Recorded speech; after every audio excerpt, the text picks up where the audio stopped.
Yo.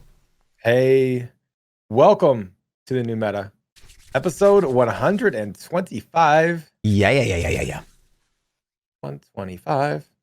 So you made it I to did. Honduras and back, or Costa Panama City, Rica. wherever you, wherever you went to. Yeah. Um, that's awesome. It looked. I saw your little pre-forecast, and it looked like it was going to rain and be miserable there the whole time. So Yeah. I mean, I was worried. it was Did you tough. leave an envelope, like I said, on your desk, where if you didn't make it back, all your stuff was there? Nope. Wow. I was confident, bro. Wow. It got pretty tough there. I had to So drive through some rivers and let's back up a little. yeah. How was the flight process? How do airports look these days? Are people acting like shit doesn't exist, or is it still, What's you know? remarkable to me is, while I was in Costa Rica, I had multiple people that were from America, like go out of Mhm. their way to approach me and talk about how Biden was going to run the country into the ground. I'm like, I don't even know you. And the first thing you want to talk to me about is politics. Right. It's just wild. Like your fleeting moments with complete strangers, you want to talk about politics with people. Like it's just so stupid. But That's weird. yeah, it's super weird. But yeah, flying is actually pretty safe. The statistics of like you getting corona while you're on the flight, as long as you're wearing your mask and stuff, because they have like the HEPA filters built into the plane. Oh, that's cool. It's pretty low, Cool. even if someone like sneezes on you. So Hmm. If you like, if you sneeze on an airplane, you're like a you're getting dick. the death stares from everybody. Yeah. There's nothing you can do. Like, let's just say you Right. sneeze. Well, you You know? sneeze, but like the people's gut reaction is like they sneeze and they like pull their mask down to sneeze. Oh Like, man. oh my Yeah, God. because sneezing in your mask would be horrible. What if you like blew boogers in your mask? Yeah, it happens. You know? Yuck. Yuck. Oh man. So trip was good. You landed. You made it there. Yeah. Got What completely rained in your on for the first 2 days, soaked to the brim. But as soon as I crossed the Continental Divide through the mountains, it was clear as day. It was awesome, actually. And then got down to like the southwest coast, and you look at a map, and there's like two big roads that you can see, like like usually when you zoom out and you look at a country, and then like you can clearly see there's like two roads, like those are usually like highways, or paved at the very least. And like the south one that I took, I mean, it was like there was no pavement whatsoever. It was completely off road, like washed out. And then I got to like a river, and I was like, oh shit. And like walked through it. I was like, well, I could probably do this. And so I drove through that. And 2 minutes later, I get to another one that's like even deeper. I'm like, fucking hell, this is Right. insane. And then like 5 to 7 minutes after that one, I got to one that was like, this is a fucking, like, this is a straight up a river. I'm crossing like Kansas City River right now. Like, it's crazy. But I made it through that one too, thank God. And then, yeah, it was intense. It was really intense off-roading. I got no headlights. My electronics didn't work on the bike. It was pretty. No electronics, as in like, so no tack, no speed, no Yep. gas, No no nothing. gas, no tack. Yep. No, Couldn't tell how right? fast I was going. The whole time, like, they gave you a bike that didn't have a casket. The first day it worked, and then the day two, I'm driving and it started flickering, and it was just gone. Huh. Must have been all that rain you got caught in. Yeah, maybe. You know, that would suck. Gas gauge is, I mean, you can kind of shake it and feel it in the tank, but Sure. still, It it's sucked a couple times. one of the things when you're just like, man, this sucks. I don't know how much I got. Yeah. So that's cool, man. Glad you made it back. Glad the Well, trip was fun. So how was it? How was it going by yourself on a trip? Was it not as fun? Was it still cool? Like, it's you know? it's so different, right? Like, because there's times where, yeah, like when Lindsay goes on a trip with me, I have to make sure like she's fed every 4 hours, or Yeah.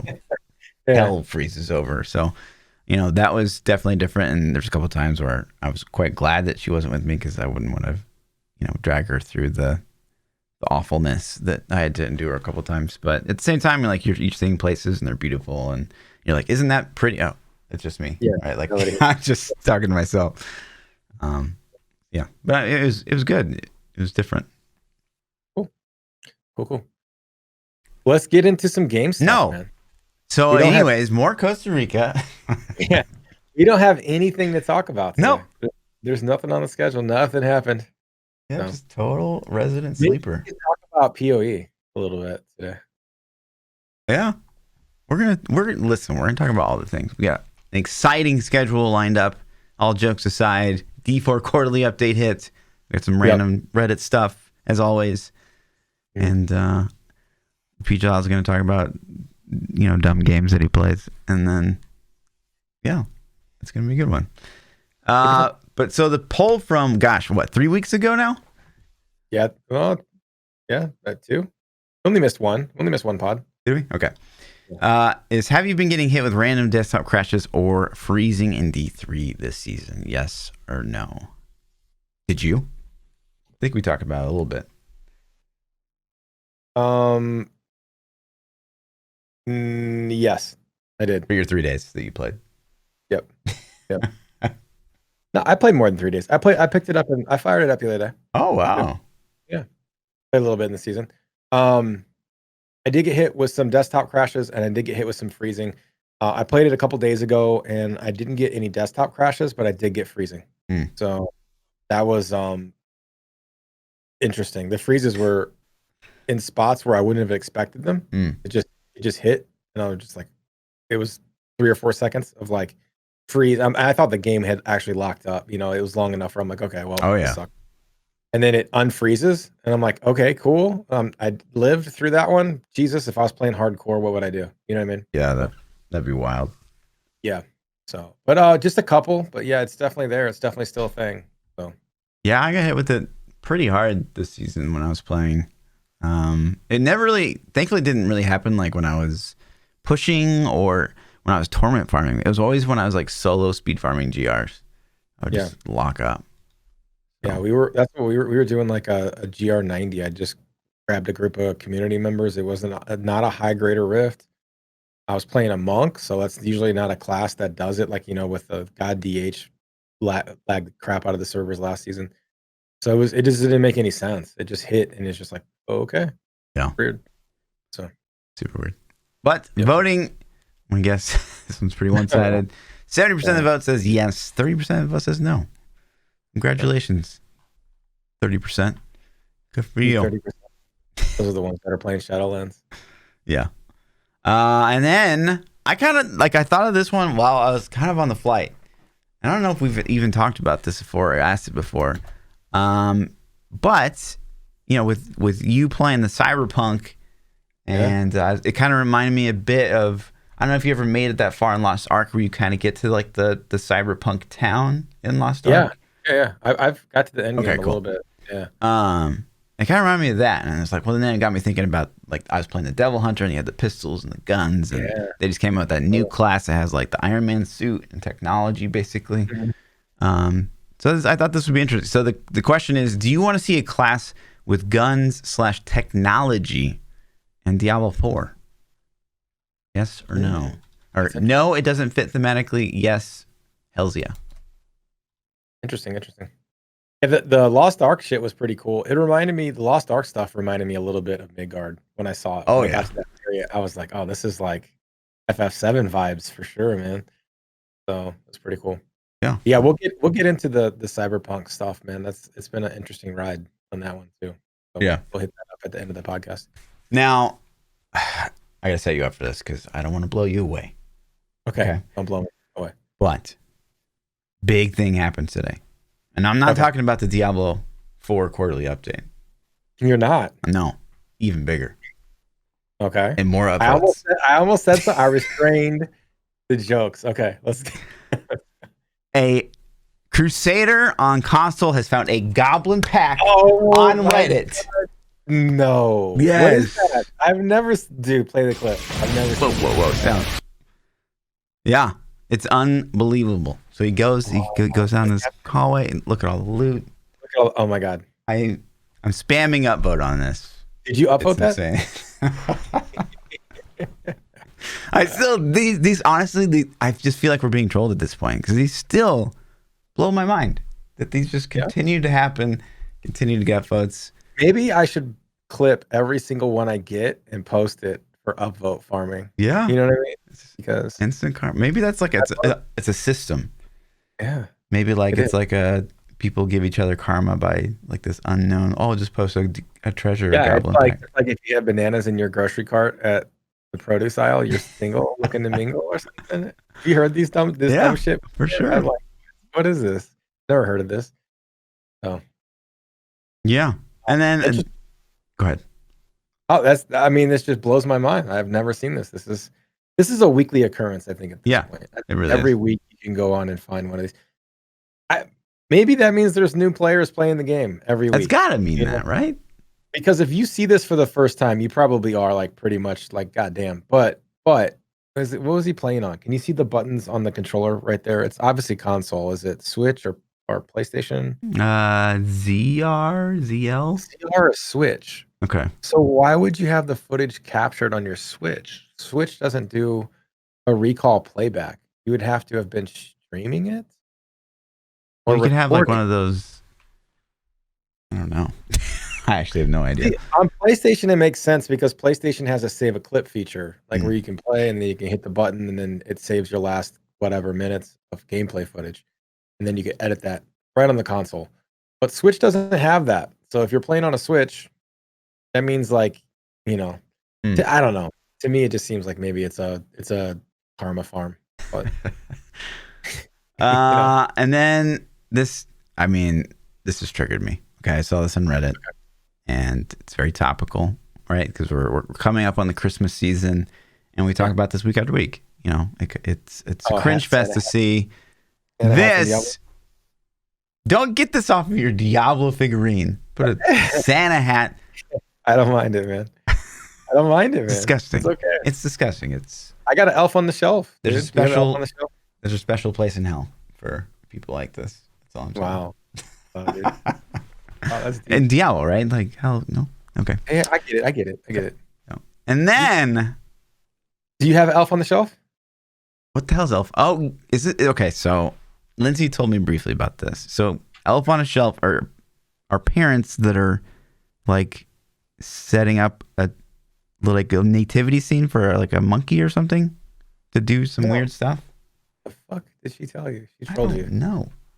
An elf on the shelf is like a little elf you buy, Yeah. and you hide them in the various places in your house. And every day you have to move them. Like your kids go to bed, Yeah. and you move the elf to a different spot, and then the kids will try to find them. It That like sounds terrible. makes like the elf's real. But my wife hid him on top of the ceiling fan in our living room, like just kind of peeking over. It was pretty clever. It's fun to try to hide the elf in clever ways. That's the whole fun for me. Interesting. I've never done it. This is the first year I've got in on this elf on the shelf thing, but apparently it's been around for a little bit. Isn't the Christmas enough? Now you got to like do something every night. I mean, my wife does it most of it, but I'll do it like once or twice. I'm the worst. I can't even play Tooth Fairy right. Like, kids believing in Tooth Fairy, and then like my daughter's like, Dad, my tooth's been under my pillow for a week. I don't think the Tooth Fairy knows. And I'm like, yeah, I'll send her a message. Maybe she didn't get the first one. Nice. Like, fuck. Well You done. know what I mean? Yeah. Oops. Well, sorry, honey. Tooth Fairy's playing new WoW Shadowlands. Yeah. So, fucking Cyberpunk. Cyber Fairy 2077. And then, of course, what most people are here for to hear us talk about, and we'll probably talk about the most of the podcast, is big news, which neither of us saw coming today. No, I didn't think it was going to hit today. Yeah, was the Diablo 4 Quarter 4 update. And this one, I mean, might arguably be the most juicy one we've received so far. I have to agree, man. I think it is. It's do you want to just start and go down and break it down as we read it, or how do you want to hit this? How do you want to tackle this bad boy? Oh my gosh. Well, we could just hit up, their kind of bullet points. Okay. Right. I think that there's some interesting subjects that I kind of hit on in the video that I made, but I'm actually very curious of your thoughts. So, they start with their 3 bullet points, right, of what they want to kind of hit on. And I thought that the third sentence in particular was super interesting. So they said, finally, we're landing on an overall depth somewhere between Diablo 2 and Diablo 3. Okay. What do you feel about that? What does that hit you with? Okay. So instantly I was a little like, damn, that's not enough, is what I thought. But then in my mind, I thought, well, I didn't play a lot of Diablo 2, so I don't know exactly how deep Diablo 2 is, because I've only played through it a couple times. So I was I want it to be deep. I want a lot. And Mhm. so if it's anywhere near Diablo 3, then I'm disappointed, right? So I'm hoping it lands more on the Diablo 2 side, but they said in between, which is like in the midpoint, which makes me think that they're going to cater to casuals a little bit. Yeah. That being said, that sounds negative, and I'm happy about some other things I read in here. So we'll Yeah. go. What did you think too when you read that line? Well, so I read that line, okay, Diablo 2, Diablo 3. I agree that, if I consider, like if you got the hardcore Path of Exile, you've got the D3 and the casual side spectrum, like Diablo 2 is like, it's not in the middle, but it's further in towards the hardcore spectrum. So that's a Mhm. positive thing, I think. But yeah, like you, it's like I kind of want that to say somewhere between Diablo 3 and Path of Exile would be, I think, a lot more along the lines of something that I want. But it's weird to me too because everything we've seen, almost everything we've seen up until I think today, would have led us to believe that D3 or D4 was going to be even more casual than D3. Yeah, I agree. So it's interesting. For sure. Yeah. It'd be more interesting to see like where this goes, or if they're gonna like really hold true to this, or There were some good things I read in this, and there's some bad things I read in this, and we'll hit the points. But there are some things that I'm like, yes, I agree that wasn't enough, and I like the direction you're going. And there's a couple things that they said that they liked the direction of, and I'm like, I disagree with what you're doing with that. You know what I mean? yeah. But um, so we'll hit it up. And the first topic that I kind of disagree with is the skill tree. So I completely agree with that. So for you guys who don't know, they basically said that yeah, looks good. We're gonna go forward with it, and we're gonna yeah, iterate on it and stuff like that, basically. But what and they showed us is what we're gonna get. they even said, like, and here's the example they gave. They said, we're increasing the clustering of related skill nodes so players don't have to go across the tree to find skill upgrades for their builds. So to me, that just seems like we're making it even less choice. We're just going to group everything for a specific skill in this one part of the tree. So you're just going to drive towards that part of the tree and pick all your shit up. And to me, like, that's not even a skill tree at that point. That's just like giving you something to spend points on that you earn because, you know, It's almost thing. like, hey, here's Diablo 3 runes, and we're just gonna like cluster them and put them on top of a tree graphic. Yeah. I think the skill tree is pretty bad, Oh, honestly. Like, I I agree. think it's really bad, honestly. And so when we started off this blog post, you read the intro paragraph and this and that, and then you read the bullet points, and the bullet points are like between Diablo 2 and 3, and I'm like, shit, that's not as much as I want. And and then I read the skill tree stuff, and then they're like doubling down, like this is good, and player feedback was amazing. And I'm like, really? Like, did you what feedback did you get that? I mean, I saw people fucking memeing on it. Like, I didn't see Yeah, people saying, like, yo, this is great. But I'm not like I don't have access to the same data they have access to. sure. So maybe there was a lot of positive reactions to it. Um but so Internally, they I loved was it. nervous at this point. You know what I mean? Like I'm nervous right now. So Sure. Sure. And then, they go on to talk about how they want to make it difficult to respect, so I think we both agree that's a good idea. I do like that they touched on how you'll be able to respect like kind of often, mhm. early on Earlier. in the game. Yeah, And that was I'll get something there. that I think we both walked away from BlizzCon 2019, and they'd kind of mentioned how like it would be kind of hard to respect, and that you'll be locked into like I think they said something about you be locking into the skills that you select on that old skill tree. Mhm. And I was like, Yeah, man, the skill twig looked locked in. right. I was like, that'd be really Yeah. terrible for a new player to like come in and be like, well, I want to try Whirlwind. And then they're like, oh, I don't like this. Well, we got to make a new character, like Yeah. Well, and that's kinda how I feel about PoE in an extent. Like, I know you can farm the regret. things to Yeah. respect, yeah, the regrets, but it seems like it's a big chore to respec in PoE. Like, especially if you're on a fully developed character. Um, and there's pluses and minuses to that, man. Having to make decisions is really cool. Making the wrong decision feels really, really bad, Yeah. you know? And I have an example of that semi just from my WoW experience. you have to pick a covenant in Shadowlands. There's 4 you get to choose from on your character. I made a rogue. I was gonna PvP on the rogue. That's the whole reason I made him. But I thought maybe I'll PvE a little bit. And so I chose the covenant that was, I thought, balanced for both. And then it turns out the covenant for PvP is just so OP that you kind of need it in PvP. And then so I was like, shit, man. So I had to make the choice of dropping the covenant I was at and switching. And then that reset progress. And I had to do this farming and catch up and shit. It was a choice that I had to make. And when I made the choice, it felt really good to have to make the choice. It felt really bad when I realized I made the wrong choice. And it felt pretty bad when I had to go back and do the work to catch up. But now that I've done it, it's like, that's cool. There's a choice. You can screw up and make the wrong one, and you can still fix it. It just is going to take extra time. And I kind of like that system. And I hope that Diablo 4 goes in a similar path in the end game where, like, okay, you hit end game. Now we're going to give you like a free respec because you maybe you want these things leveling. Now we're going to let you respec or whatever, really cheap or really free once. And then after you do that, dude, you're kind of stuck. Then you're going to have to do some questing and do some shit if you want to re-roll. You know what I mean?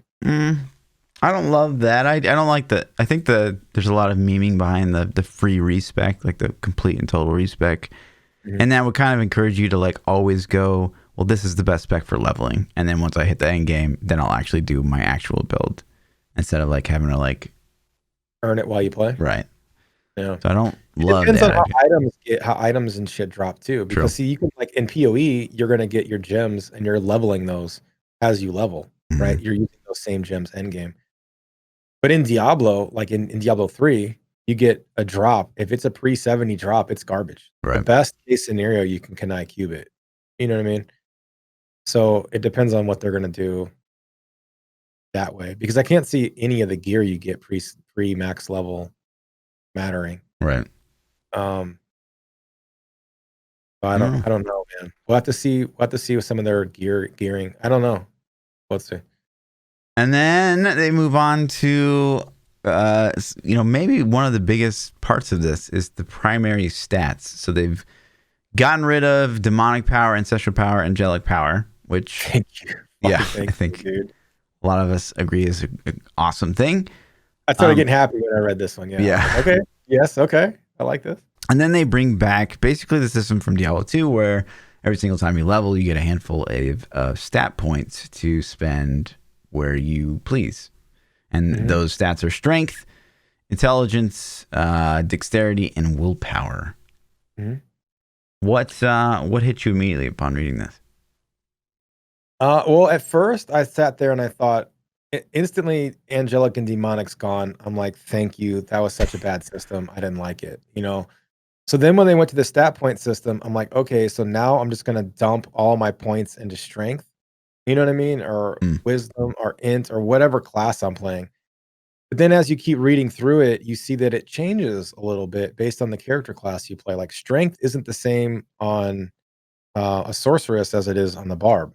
Like strength gives you skill damage and defense. And on the sorceress, it's just defense. But intelligence gives you your skill damage and your resistances. So they've kind of mixed it a little bit based on what class you play. I think it's an interesting choice. It depends again, can we reallocate these stat points? Is this considered their respecking, or is the talent tree only their respecking? You know what I mean? I would assume they're going to let you respect these points.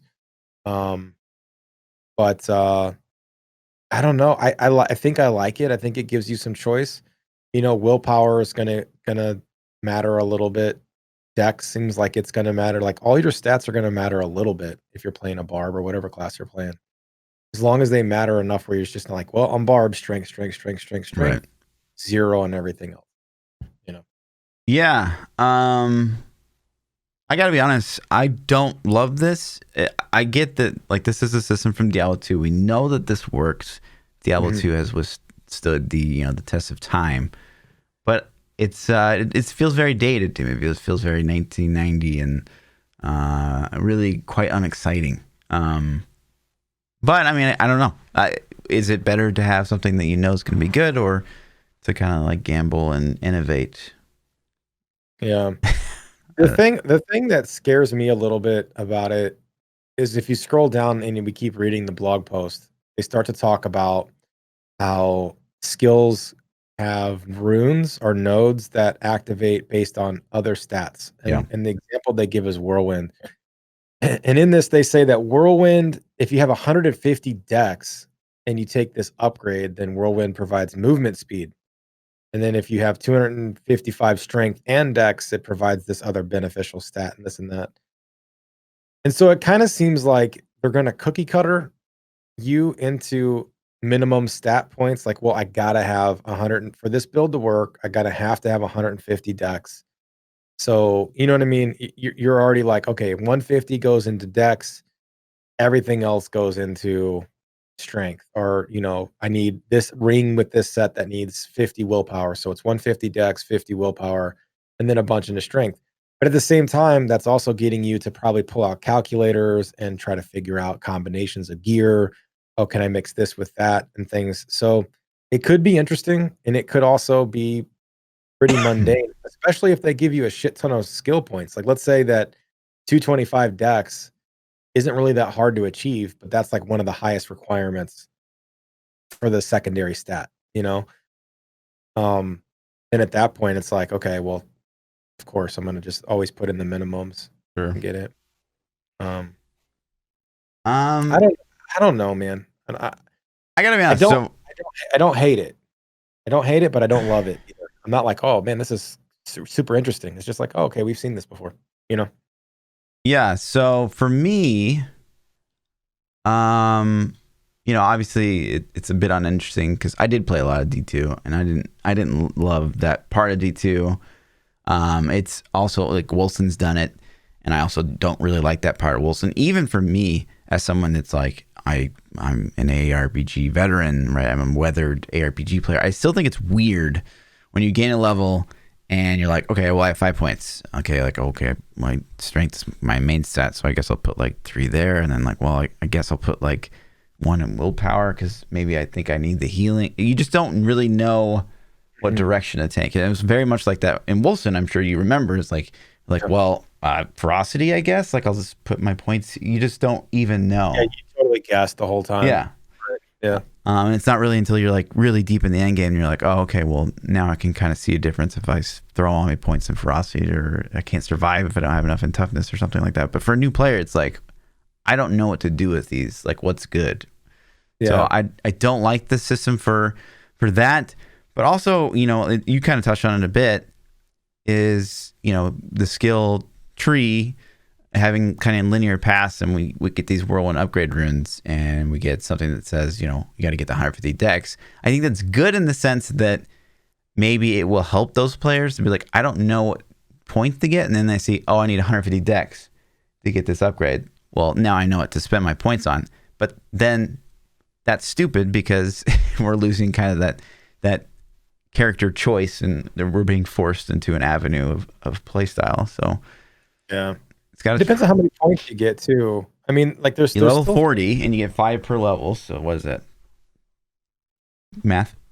200, but they see you need 225 on that one skill rune. So you get from gear and leveling.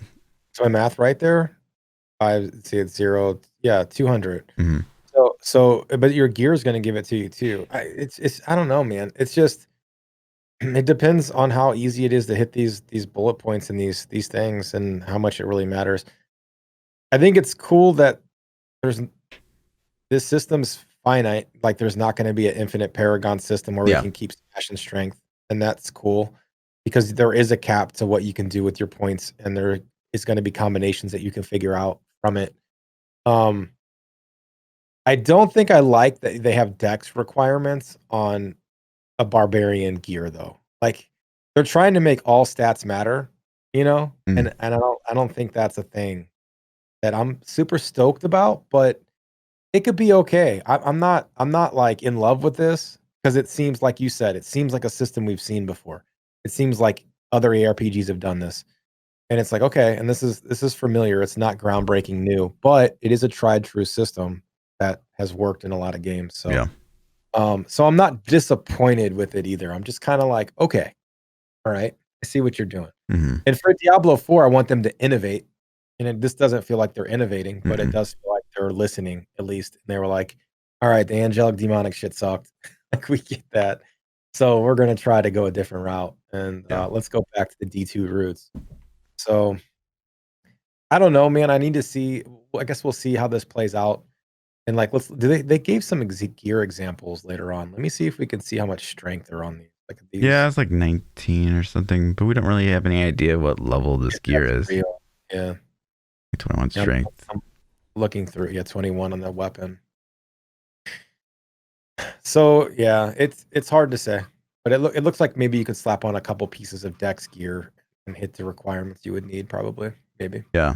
What I did find interesting here was this Ice Blade skill. So, one of the Okay. things that we both walked away from after BlizzCon 2019 was we're both like it was cool to play Barb, it was cool to play the Sorceress, but like we kind of felt like we had played them before, even though neither of us had ever touched Diablo 4.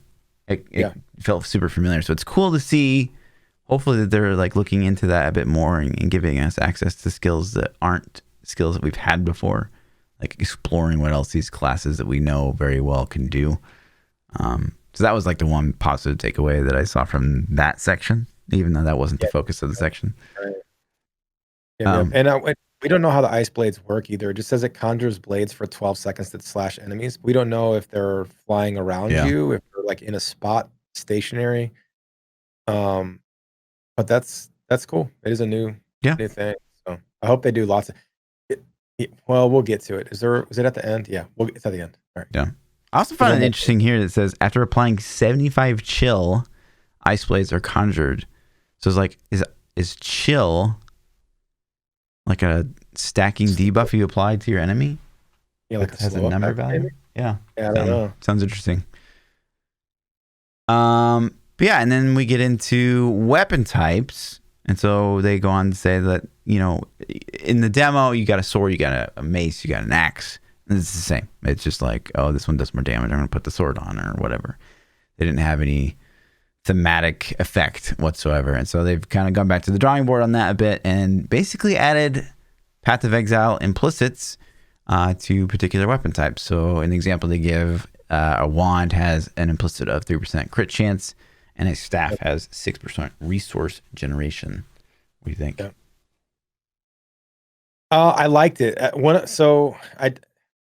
The thing that jumped out at me first was the Barbarian's two-hand and how they talked about how it carved through the ground to do the upheaval thing. And they showed this animation of the barb slashing the dirt at them.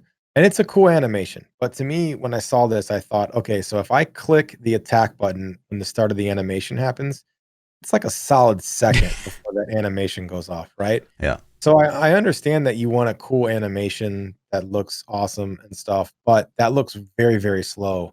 So I hope it hits really hard.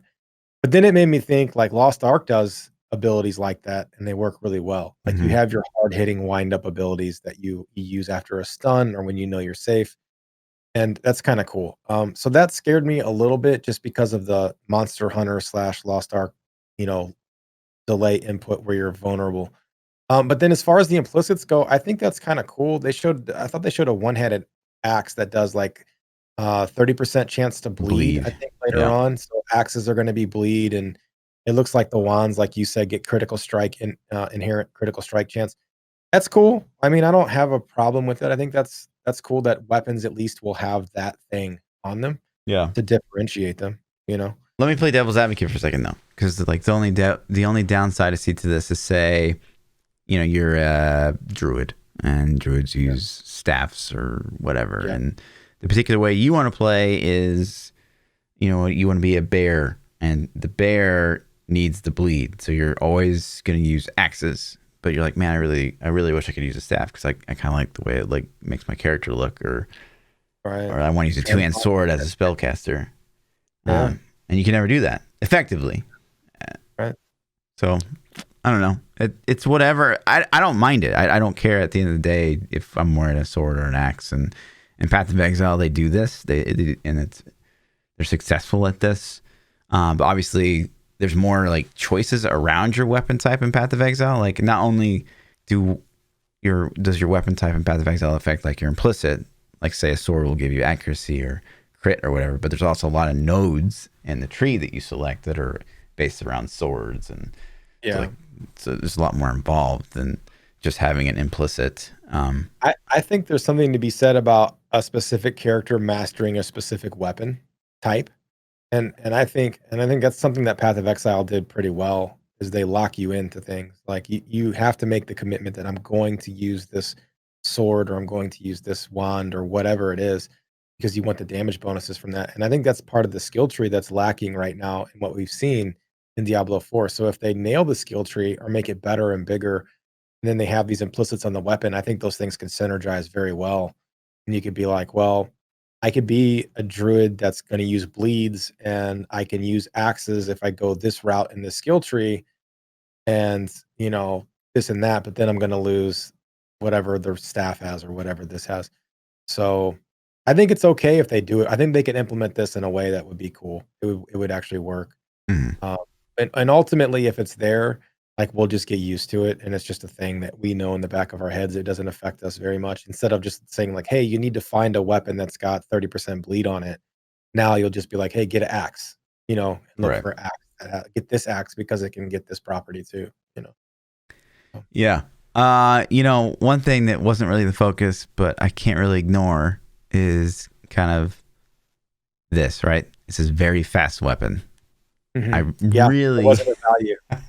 I really said don't like that when that. I was going over it. Did you want a value too? Yeah, of Tax me course. That, value. like Yeah, 2 times per yeah, second or like something. yeah. I Very. wanted What an does that exact mean? number too. I wanted like tax 1.2 per second or Right. whatever. You know. Yeah. Yeah, I didn't like that either. It's the echoing fury problem. Yeah.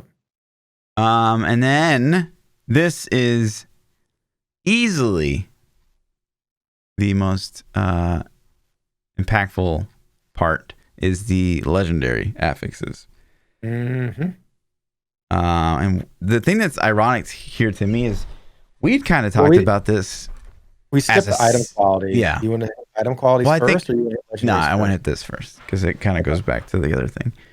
And I think that this is really interesting because, on the podcast, we've talked about kind of multiple times as a seasonal theme.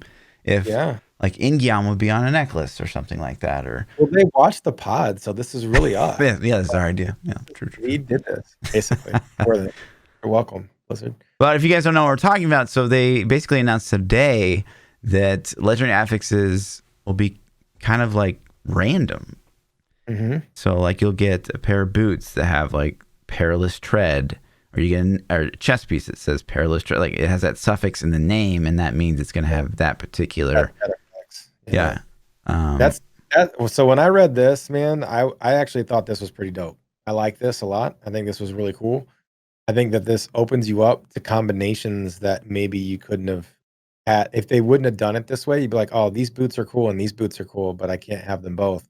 And now it's like you can. Now you could figure out ways or get the drop, or even have to make that choice, because let's say you already have boots of the perilous tread or whatever, and you wanted the chilling boots, and you get the chilling boots too, and now you're just like, "Damn, dude, now I gotta make this choice of what I want, because I know later on I'm gonna get the chilling amulet or the chilling or whatever." Mhm. Um, so I like it. I think it's pretty cool. I think it opens up a lot of possibilities and builds and combinations of ways to get the builds you want, you know? Yeah. I think it's definitely more interesting than anything they've kind of talked about so far. It's hard to really sit here and be like, oh yeah, this is inspired, or oh yeah, this is garbage, because really, I mean, to only know it would be to play it for hours and hours and see how that kind of feels. Is that grind feel good? Yeah. But But we also don't know the pool or the powers either. Like, that's gonna matter a lot too. Like, if we have 15 legendary affixes or we have 250 legendary affixes, sure. I think it is gonna, because if we're getting perilous tread boots and chest piece, and let's say it just drops on those 2 items or whatever, and they're dropping like candy because there's only 10 different things that you could possibly get, then you're gonna be like, "Well, okay." You know? So, Yeah. um, but we don't want the D3 thing where there's, like, legendaries that don't do anything, Right. you know? Or that you're literally like, oh, I'm gonna play this build, therefore I have to have the gloves. I have to have these gloves, and I can't ever run any other kind of glove. It has to be these gloves. which Right. sucks. Yeah, like say taskers. Let's say you're doing a lawn build, Yeah. right? You got to have taskers. It's a pet build. Hmm. You know, now you can have taskers neck or taskers ring or whatever. Right. So, Which uh, is interesting. yeah, The only thing, and I don't know if you got from this, is there doesn't seem to be any information about do these stack? yeah, they didn't say that. I would assume not, just because, but I would hope so. Like, what if you put on some pearless everything? You got like 10 pieces or whatever, you know? Um, I don't know. That's an interesting thing. They didn't cover whatsoever. And the fact So, that they're kind of generic modifiers. mhm. When I first read this, and I'm like, oh, that's pretty cool. Like, they're not really locking the classes or themes. But then I'm like, I think about in Diablo 3, and maybe it's a terrible example, but I think of Legacy of Nightmares and how it's so hard to balance around things that are just generic for all classes. And in any PvP game, this is it's hard to imagine this being. Is there PvP in this game? I don't know. We haven't actually seen any of Yeah, it ever. right. Not even a moment. Did they even show any PvP footage? No. I don't think we've actually seen any PvP, or other than saying it's gonna be there. I don't think we've seen any news. But you're right with the PvP balance. I think it's different when you're designing it from if they choose this philosophy from the ground up, then they can balance it hopefully better. I think Diablo 3 was balanced around sets initially, and then Legacy of Nightmares became a thing, and then the game wasn't made that way. And Yeah. I don't even know what happened with Necros. Necros, they were like, "Yo, let's just make all these good weapons," and then And jewelry. Yeah. yeah, and like that's it. Like I don't even understand, but um, it's it makes me think like so the generic effects to me feel like blackthorns. You know what I mean? Like Yeah. it's the universal set that sucks. It's not good at anything and it sucks at everything. But if everything sucks, then if everything's universal, then nothing's going to have flavor to it, and I'm afraid it won't be interesting Mm. or inspired. And I think that we need classes to have their specific legendaries that focus on their skills. Generic ones are cool, especially for a leveling process.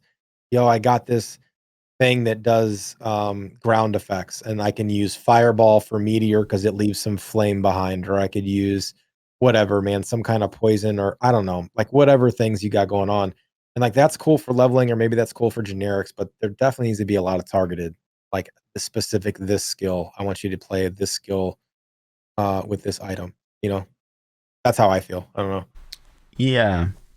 Yeah. I mean, again, it's hard to really know without trying We don't it. have to list items either, so Yeah.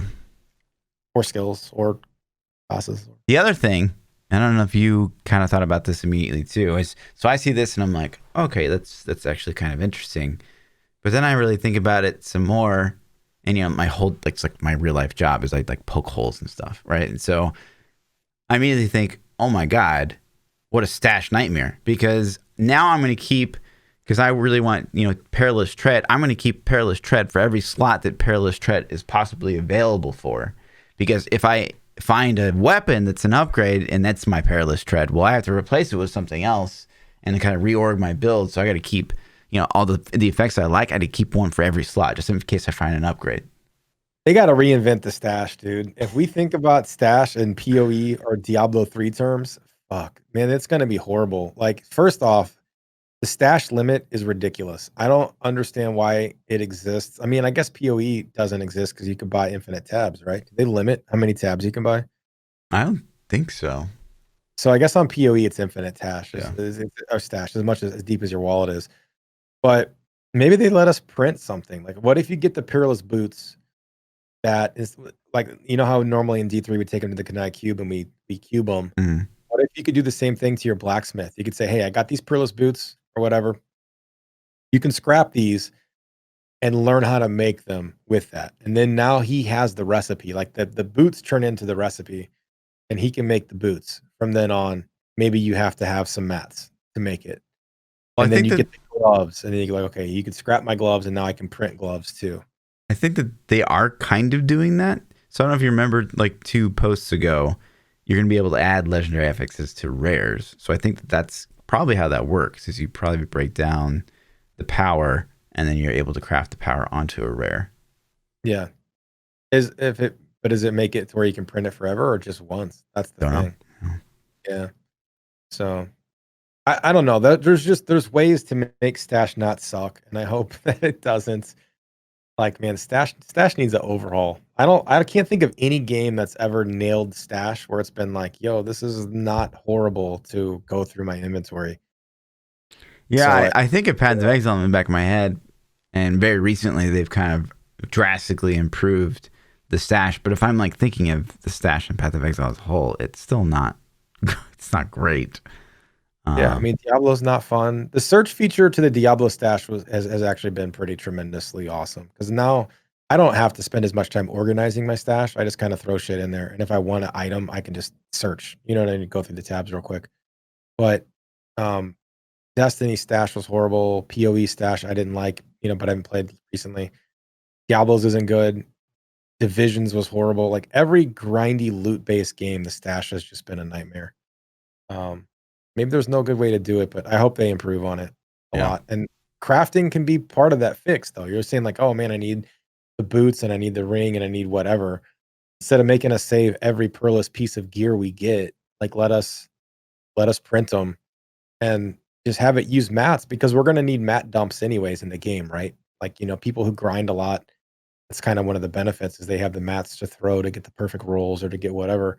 So let that be kind of a sink for our materials, I feel like. Yeah. So you're saying you basically just be able to craft like a tunic if you find the tunic. I don't know. Maybe, like, you're gonna have to have something to go But with that it becomes very Diablo because then 3. 'cause then as soon as you find the tunic, you're gonna scrap it and print them until you get the one you want, which is like re-rolling at the Kanai cube, which Yeah. sucks. Totally sucks. So Or it's basically crafting captains right now. Like you're gonna keep yeah, crafting the captains, whatever, until you get what you until want. you get an ancient one or whatever you get, yeah. I don't know, yeah, I don't know, but there's gotta be there's something better than just, okay, every pearless piece I get, throw in my stash. That sucks too. You know what I mean? Yeah. So, But that's what it's I don't gonna know, be man. if this goes forward. Yeah. That's immediately I Yeah. thought I was like, wow, like you're gonna keep every piece of the stuff that you like. You're gonna keep every piece of gear, period, because you're gonna be like, well, Yeah. you know. Oh.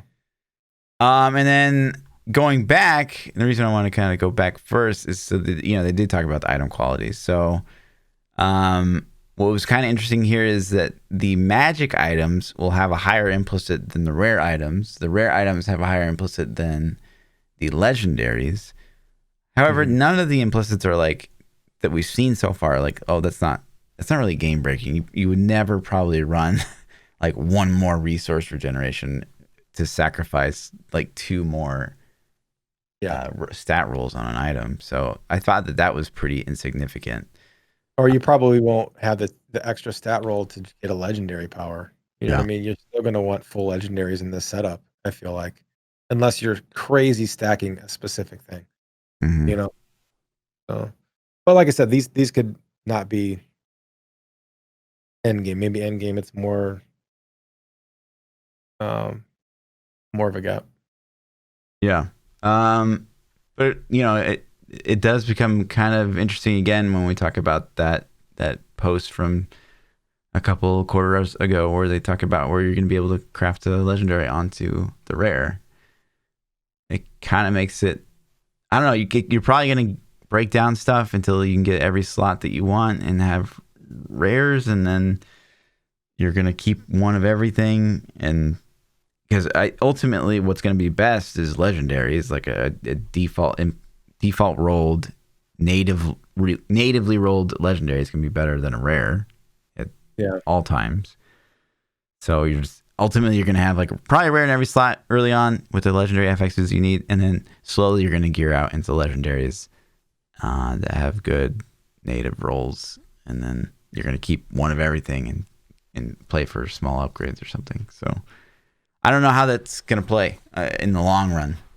It's definitely way more like loot grindy than Diablo 3, which is good. I think it'll feel better than Diablo 3 period, just like reading what we see right now. But Yeah. I don't know. It's hard to say without having 100 hours in it. Like maybe after 100 hours, you're like, man, this sucks. Or after 100 hours, like, wow, this actually turned out to be really great. Mhm. And then finally, they talk about uniques, Yeah. which are kind of legendaries as we think of them in Diablo 3 right now. They're very, class specific. They go in a very specific slot. Mhm. The only difference being here is they kind of aim to replace the mythics, which basically you can only have one on your character. And now what wasn't kind of clear to me here, and I'm sure it probably makes sense to you, but it says limit one equipped.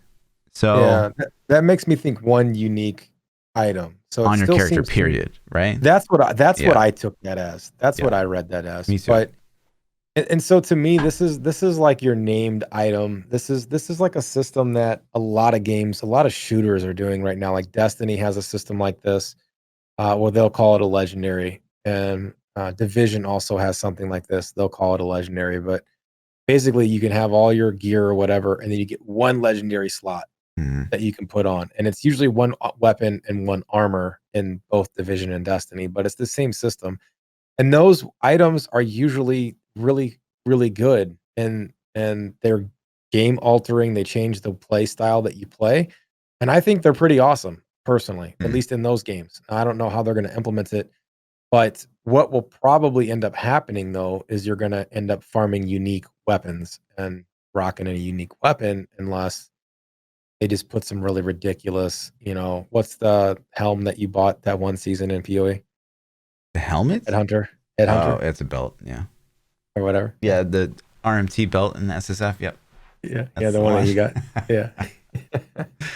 Yeah, Um, so I don't know, man. Like I like it. I think it's cool. I think it's they can do some fun things if they do limit one, because then you can't just fully gear out a full unique character, and because that would be the thing that you would do. yeah, So now you're gonna choose like, okay, this is a really cool effect, and I'm gonna put this on and make a build around this unique, you yeah. know?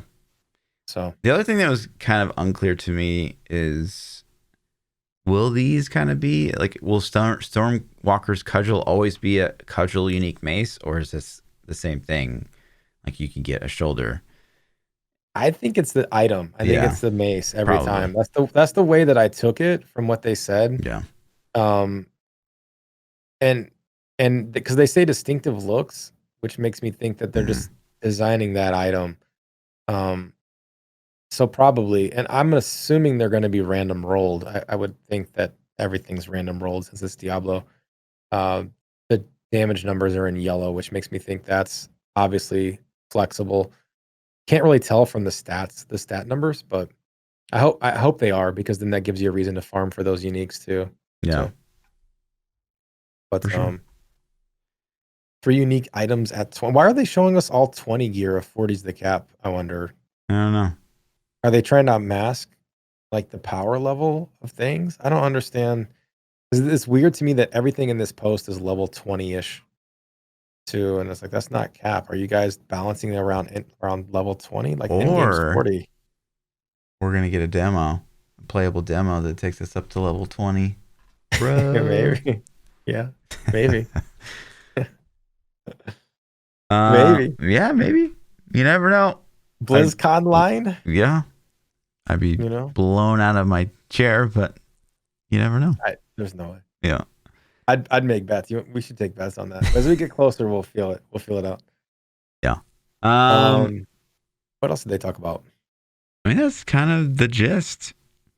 There was one more section that I wanted to hit Was there? that I hated that they talked about it at all. Let me find it. I'm looking right now for the section. I should have highlighted. I should have just pasted it in the notes. Um, maybe it was at the top. Okay, yeah. So here it is. He says, "This is Lewis, the game director for D4." And he says, in his final paragraph in the first opening statement, he says, "Speaking of which, our next update will take place during BlizzCon line rather than in a blog form. We've read speculation about what it could be." Like, no, you haven't. Come on, dude. and we want to ensure that it's something chunky indeed. Okay, this sentence shouldn't even be there. Without spoiling the surprise, let's just say it involves a new version of the campfire scene. Without spoiling the surprise, he's saying it's going to be the 4th class reveal, another class. Mm-hmm. It's like, dude, without spoiling it, let's just spoil it. Like, why did you even say that shit? Like, you just say it. Like you just said, we're gonna just tell you another class that's playable. Yeah, it Like, reminds me of man. the. Why did you do it? Why Right. did you spoil it when you said let's not spoil it? That drove me fucking crazy that he even Yeah. did that. It reminds me of when Alan Adham said, you know, we tried to make it pretty clear that you weren't going to get Diablo 4. It's like, why not just say, guys, you're not getting Diablo 4 at BlizzCon this year? Yeah. like yeah. What? Without spoiling the surprise, we're going to give you a new campfire scene. The campfire scene was a class reveal. That's all it was. Yeah. So it's like, come on, dude. But yeah, so BlizzCon line, I think they shouldn't tell us about the other classes until launch. No, I think they should give us one this year, and then 0. the last one 0. next year.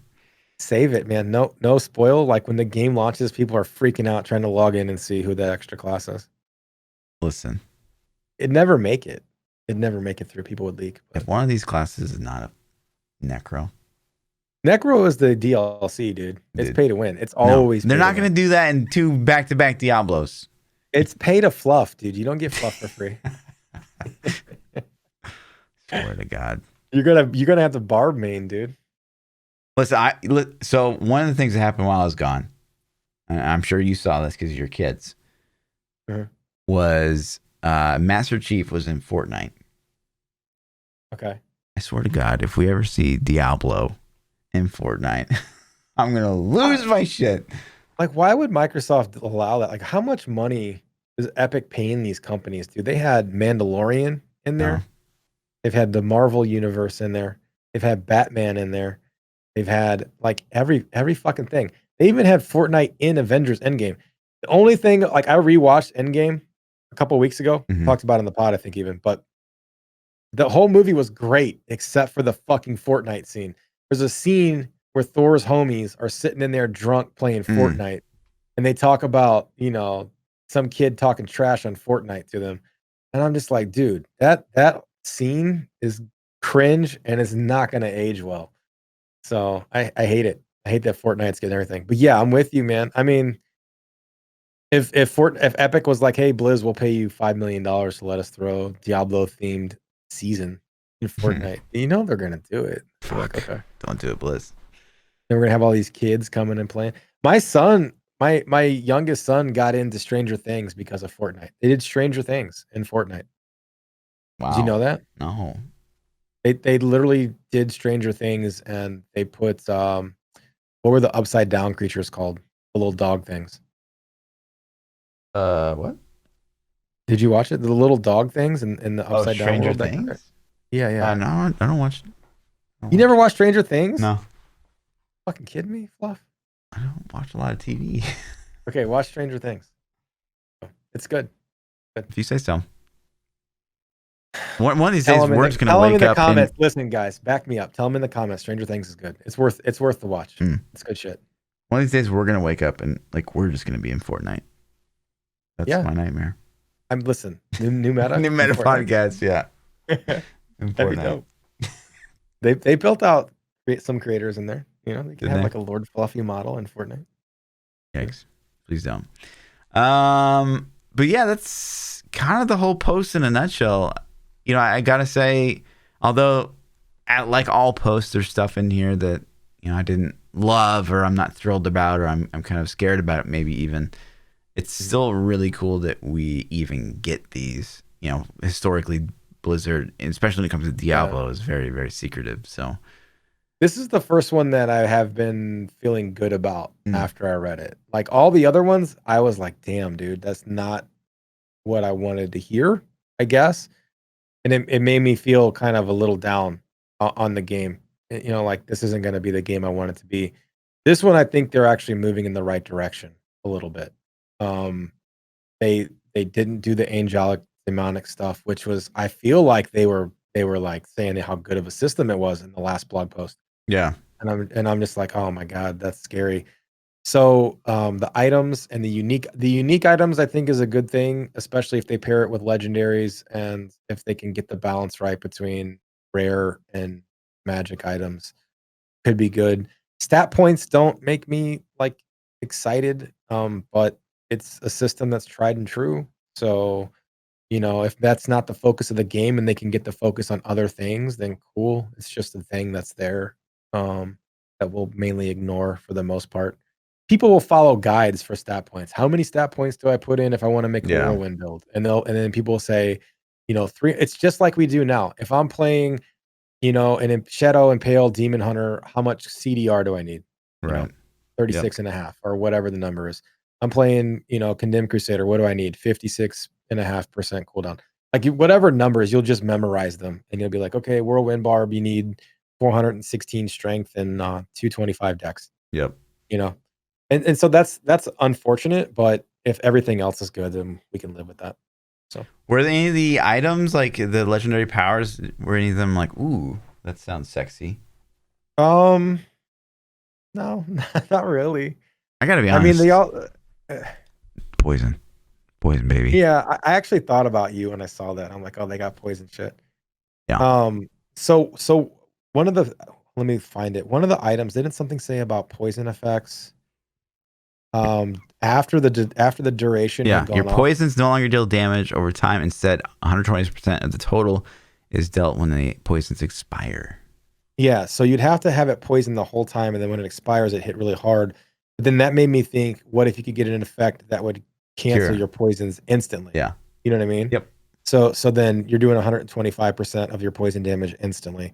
So yeah, I started running through scenarios like that as soon as I saw that. That's cool, but like most of them were generic. Like it says, while you're inside your damaging ground effects, you deal more damage. Like it's kind of, basic. And then one was increases the duration of your defensive skills. Listen, I don't care. Defensive skills aren't sexy. Like we want to kill stuff. Oh, I mean, I don't want defensive skill to. can be something that makes you like immune to damage and shit. Yeah, but it's not like that doesn't get me excited. It's like, Mm. oh man, my um what am I thinking of? Like my ignore pain is lasting for, 10 more seconds. Woohoo. Like that's cool, but like I would rather get items that it's like my whirlwinds causing XYZ to happen. You know what I mean? Or my Hmm. seismic slams do this. So nothing made me excited. I'm not saying that those are bad legendary fixes, but it's just I wasn't like, ooh, I gotta have that. But Yeah. I did see the chill stuff, man. So it says your chill effects trigger freeze, and that was something that we talked about on the skill. And it's like, so there's definitely some kind of new chill mechanic Yeah. that's going on. Like a I would certain. assume it's gonna work like ignite, like a reverse ignite, you know? Kinda like how a wizards now in Diablo 3 with the Tal Rasha set ignite enemies on fire. Mm. I wonder if your skills can chill enemies and then there'll be thresholds that they can meet that will permanently freeze them at least temporarily. Yeah, the So, way this one read, it made it seem like there was actually a numeric value to the amount of yeah. chill you would apply before they freeze. Oh, Yeah. that sounds interesting. Yeah, whether that's a percentage or a Yeah. actual stat or how they're gonna display it on screen. I don't know. That opens up the possibilities of Z characters already in my mind too. It's like, oh, you're gonna have people running around freezing all the enemies still so they can't move while Hmm. somebody else is killing shit. So yeah. And then there's some things on the stats that I thought were interesting. There's one that said, gosh, what was it? Like you would have a chance to execute an elite that wasn't hurt or something like that. Oh, I missed that. Yeah. Where was that? That would be interesting. Must have been on a unique because I think I looked at everything else pretty closely. I kind of went over the uniques. Let's see. Yeah. Hit That was effect, poison. 8% chance to execute. Injured non-elites. Injured non-elites. I thought it said non-injured elites. I'm just dyslexic. Where do you see that? Where is that at? It's on the weapon. The yellow effect. weapon? Yeah. Okay. Um, Still don't see it, but that's okay. Yeah, I thought that stat was kind of interesting. There's other things. Oh, there it is. 8% chance to execute injured non-elites. Yeah. And then the crowd. That's pretty high, dude. 8% chance to instantly just execute shit that you're hitting. Yeah, but it's like trash though. So I don't know that there's high Sam, value. but for speed builds, Yeah, that'd be maybe. kinda, It's kind of like the Necro Curse. yeah. And I saw the control duration bonus.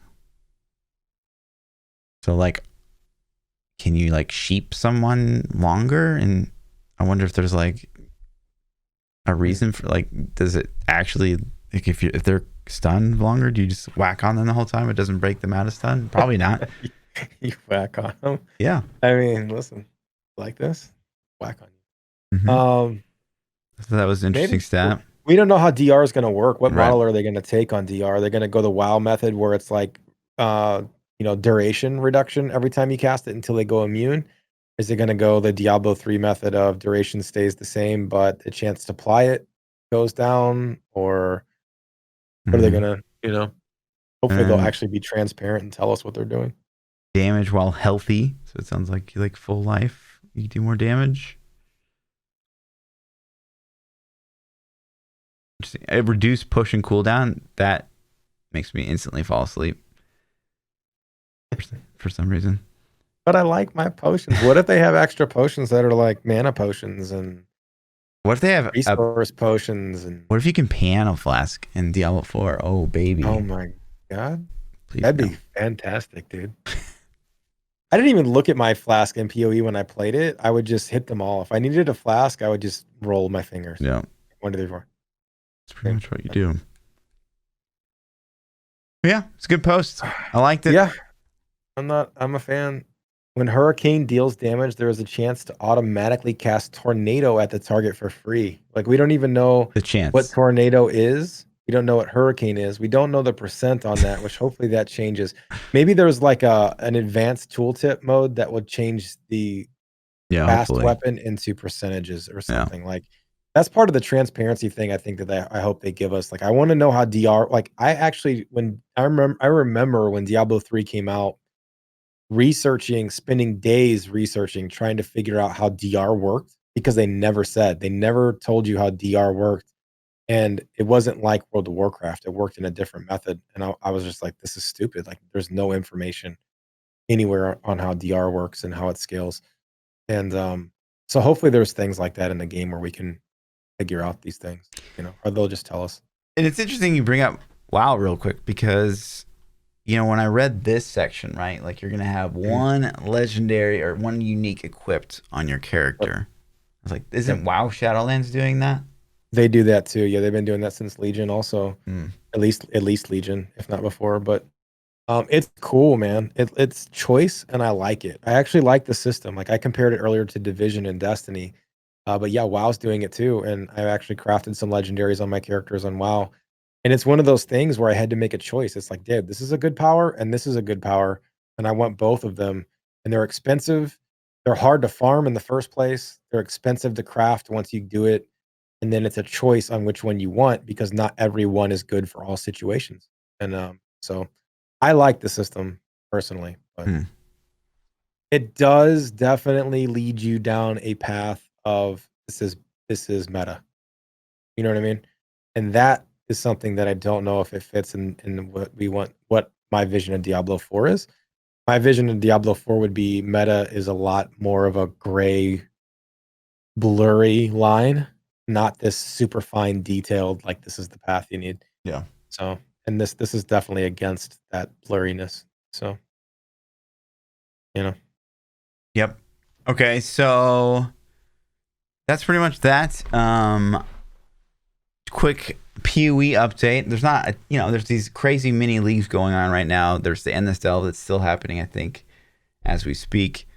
And then the final mini league starts this Friday. It's the Heist Flashback League, which I think is a 3-week league.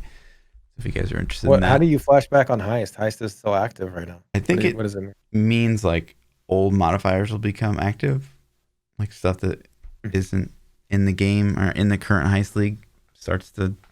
I don't really know 100%, but I think that's what that means. Is some of the old leagues like become active during the league. Yeah. And then I recently, since I got back, I've only streamed one day.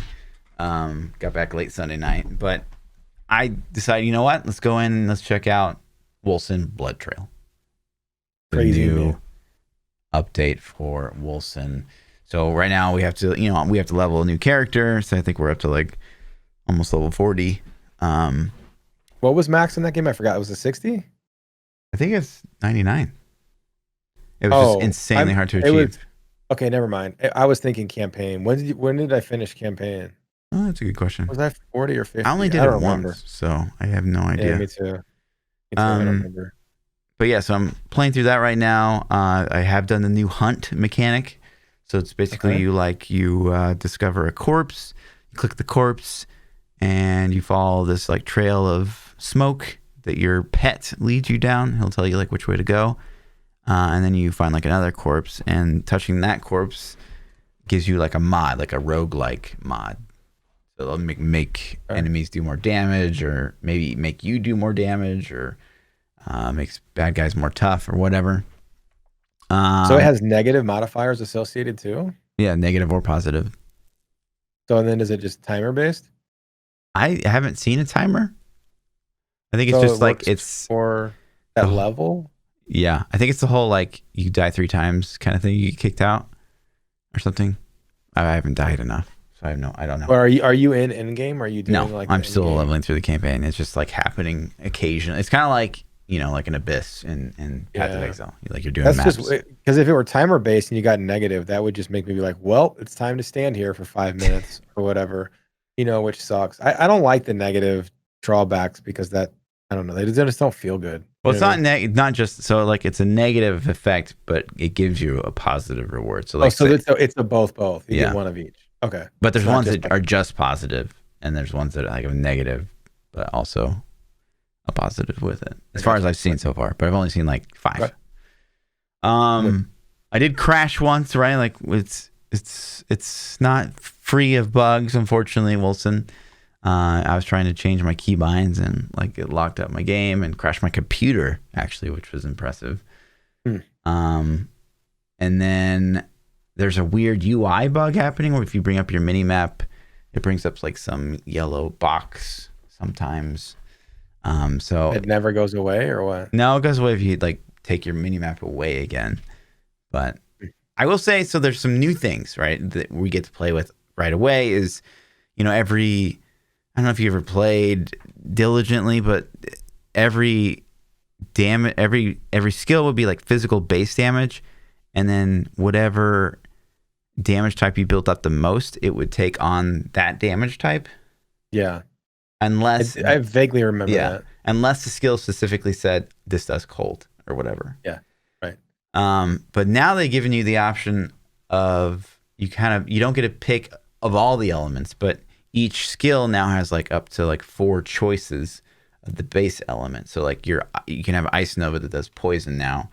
You can have ice, like all the skills do different damage types, and it changes the way they look, and how they perform and stuff like that, which is kind of interesting for Wolcen. So yeah, we're kind of just diving into it. I'll have probably more to speak about next week. How's your feel? Is it interesting and changed enough to make you be like, I want to play this? Or are you just doing it just for more like research in the back of your mind? You know what I mean? Well, for me, it's like, I obviously love isometric RPGs. It's kind of why we're here talking on a podcast, right? Mm-hmm. So like, I want to play it. It's new stuff.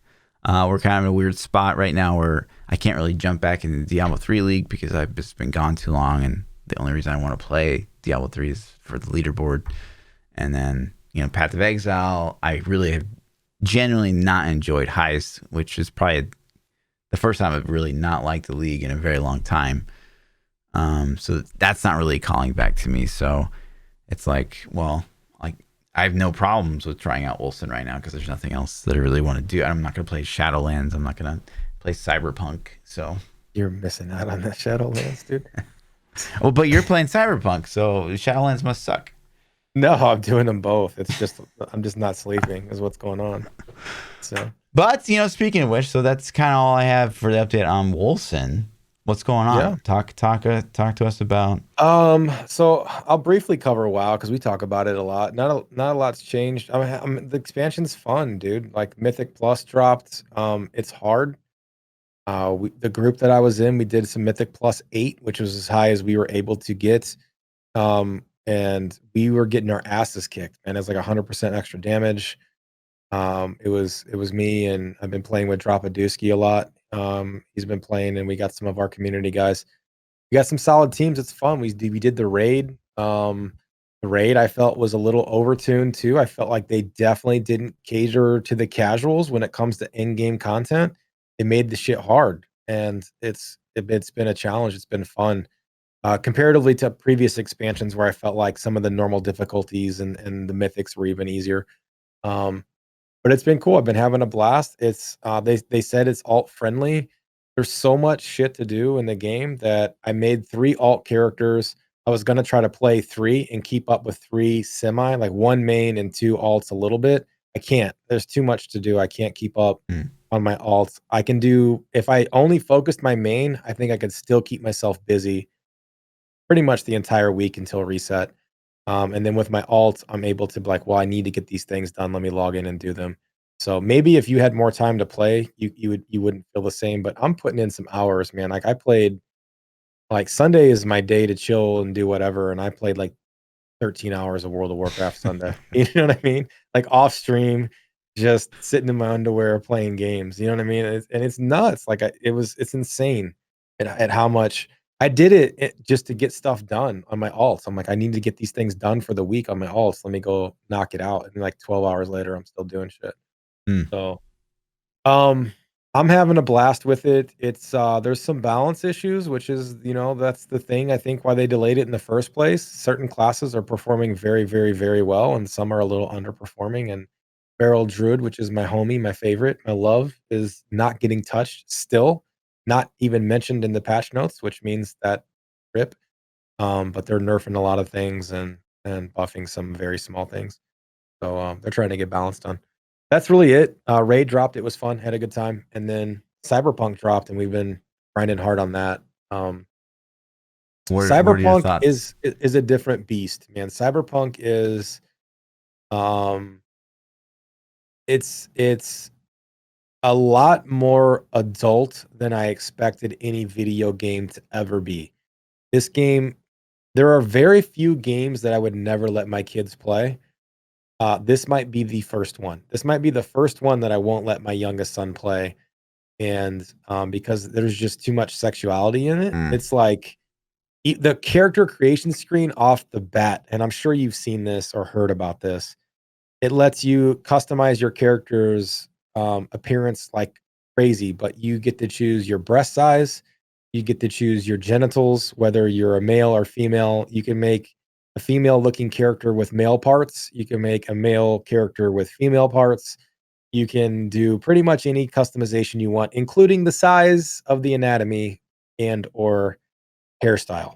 wow. So it is a crazy thing, and when you're going through and everybody's freaking out on Twitch, right? Because people are streaming it and people are coming in like, "Yo, P, you're gonna get banned." And I'm like, Shroud did it with 120,000 people. So if if they're gonna ban me, they're gonna get him too. Um, but the game itself is a triple A experience visually.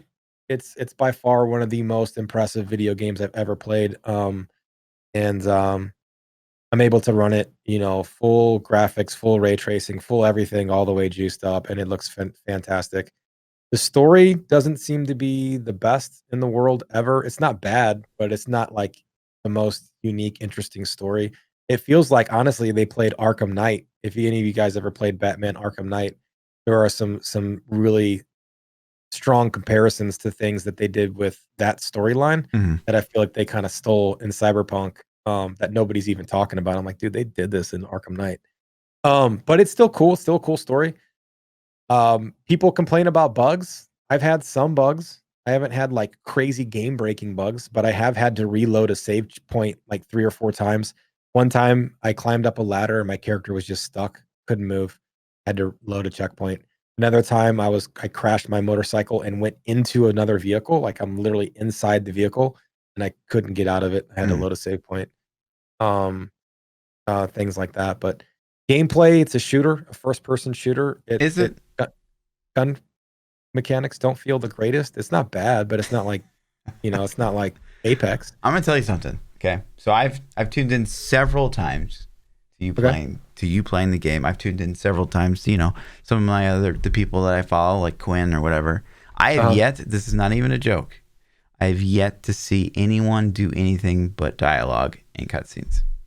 Yeah, if you are not a story-based fan, this is not your game. You know what I mean? This is 100% one of the most story-based games I've ever played. Like it's like 70% story, 30% pew pew. You know what I mean? Now, Yikes. you can diverge from the story and just go randomly pew pew things if you want, but you're not gonna really get anywhere, One of the complaints I've heard, and maybe you can allude more to this, but is that they kind of overhyped it as this kind of like open, like choose your own adventure type thing, and it's so linear that it's not like that at all. You can get derailed like crazy. So like I've probably spent the last 8 hours playing the game, and I've progressed 0 main story. All I've done are side quests and things. And it's like if you want to let your ADD kick in as you're going somewhere, you'll see like things popping up on the mini map. You can just, oh, what's this? Oh, what's that? And you can derail. I will say that it does seem to be a little repetitive. Like once you do a couple things, you kind of know already what that's gonna be. So like the first time you see like a little baseball bat icon on the map, you're like, oh, what's this mean? And you go over there, and then it's like, oh, kill some dudes. And then so next time you see it, you already know about what's gonna go down.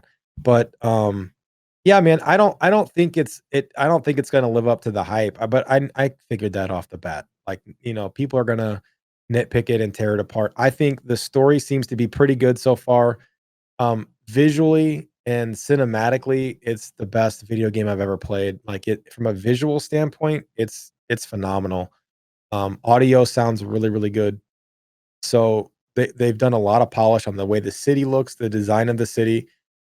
They've taken your characters and plopped them down, but they didn't inspire or reinvent the wheel when it comes to side questing or things to do in the city. It's like, here's this awesome city, but you're going to be doing some basic shit that you do in every other game a little bit. And the combat's it's not like the guns don't feel as good. Like when you play a game like Apex or you play Destiny or you play some of these PvE shooters like Borderlands, and then you go shoot the guns in Cyberpunk, it doesn't feel as good as those games. So they didn't really win at that either. It's not bad, but they didn't win at that aspect either. And the driving the cars on keyboard and mouse sucks, dude. It's like, it's not near as good as a controller. So if you're playing on PC, you almost need to have your controller sitting on the table, and then you can just pick it up when you get in a vehicle. But then my controller has been like freaking out in Cyberpunk on PC, like where it's drifting and things. And my controller's fine, dude. My controller's top tier. I even tried a couple other ones. So the game's got some weird bugs going on there too. Honestly though, I don't regret the purchase. I'm happy with it, man. I played it. I streamed it today, and then off stream today, I've even played it a little bit more, doing some side quests. If you don't like story based games, you're not gonna like it. Like it's not for you. There's no multiplayer. There's not a lot of pew pew. It's a lot of story. A lot of let's check out terrible. the city. So if you had to give it a rating, right? So what's your perfect 10 for last year, game wise? I mean, I don't think any game's gotten a perfect Okay, 10. what's your highest rated game from last year? From last year? I don't know, man. I don't even remember. My timeline's blurry, but God of War. For a single player story based game, God of War was phenomenal. Like that game was. So how does top it tier. on a 0 to God of War? Where's Cyberpunk? God of War is a 10. I'll put Cyberpunk at probably an 8 right now, 7.5 to 8. Yeah, it's hard. We got to see how the story plays out. Like I'm not far enough in it yet to really give it that full, because that was the reason God of War was so good, is the story just never stopped. It just kept going, and when you finished it, you were like, "Holy shit, that was so good!" If Cyberpunk's story keeps up, then cool. But like I said, if you've played Batman Arkham Knight, then you're gonna play this and be like, they already did this. Like seriously, the guys at whoever made it, um, have already pulled off a story that's very similar. So Mm, if you haven't played Arkham Knight, the story would probably be pretty dope. But I kind of already feel like I've been down this road. So we'll see. nice. Yep. Anyways, it's cool. I don't regret the purchase, but I think it's one of those games you should definitely research if you're on the fence. My thing is if you don't like listening to a lot of story and a lot of dialogue, then don't get it. Because So I should get you should 100% get it. it. If you want to lose your cyber virginity, then this is definitely the game for you. Sick. It's super crazy sexualized, where they didn't. I don't think they promoted it like that as much as they should have, because it's like what everything is in the game. Like you can literally go into like toy shops where they have the toys on the walls, and you're like, oh my god, that's okay. That's what I think it is. Okay, Mm, right. And then naked people everywhere. nice. So So yeah, weebs. the weebs are definitely 1.5ing themselves to Wait. this game. Yeah. Well, do you have any So, PChild loves? I loves. You do some hates, and I'll think of a love real quick. Trying to think of something that I really didn't like about the trip. Hmm. I guess, yeah, just that people, like in your fleeting moments to kind of meet other people and hear their story and, experience life on this planet with other people. Why the hell would you want to fill that with politic talk in those 2 minutes that you get to talk to people, But Yeah, I digress. yeah, I Listen, get it. I I heard two people on the plane. We're also talking about how Biden's going to run the country into the ground, and they were talking to each other, and it's like they were very much of the opinion that COVID's not real. Yeah. And they're talking to her. And they said one guy said, I haven't met anyone with COVID. Have you? Like, have you know anyone that's had COVID? And he was like, no, man, shit's not real. And the other guy goes, but my best friend's dad did die from COVID, but I didn't know him. So like, I was like, what? That's somebody that you can confirm, like, right? Like your Yeah. best friend's dad. Like I don't know anyone personally with COVID. So Did you see the movie Friday? You've seen Friday, right? no, I Tell haven't. me, you haven't ever seen Friday? Mm-mm. All right. Well, you don't know then. Mm-mm. But yeah, Debo passed away from Friday. The actor who played Debo, Tiny Lester, I think was his name. He just passed away from COVID apparently, and he was like Wow. this big, bodybuilding, huge dude that is maybe in his 60s at this point, 50s or 60s. But it was like, damn, man, like it's craziness, dude. So, but yeah, as far as the loves, man, I'm gonna go with the loves, man. I'm loving some visual appearances in Cyberpunk, the ray tracing, all the juice. Mm, It's impressive, dude. There's been a couple moments where I'm like, this is phenomenally. This looks really, really good, dude. Really good. nice. And then I turned ray tracing on in WoW, and you can't tell. Like they literally added it to WoW. And I sat there and for like 10 minutes, I'm like on, off, on, off. And I couldn't find any difference. I'm like, I can't even What see. like where is ray tracing supposed to kick in? They said for shadows in WoW, so Mm, it's gonna trace the shadows and give you realistic shadows in WoW. And I'm like, okay, cool. And I saw some YouTube videos, and I was like, oh, that looks really good in the YouTube videos. Like they doctored the shit out of those YouTube videos because I turned it on, and it's like I can't even see it. mm. Like it drops my frames by 20 frames a second, but I can't see any visual difference. So, but in Sweet. Cyberpunk, it looked really, really good. And from a visual standpoint, that game is phenomenal, and it gives me a lot of excitement on what companies can do in the future. Like this is kind of the start of next gen, and I feel like once because I honestly feel like PC, even though PCs are more powerful, they're limited by the developers who are also developing for these consoles. Because Mm, when they make these AAA titles, they're always like, okay, well, we gotta be able to pull this shit off on console.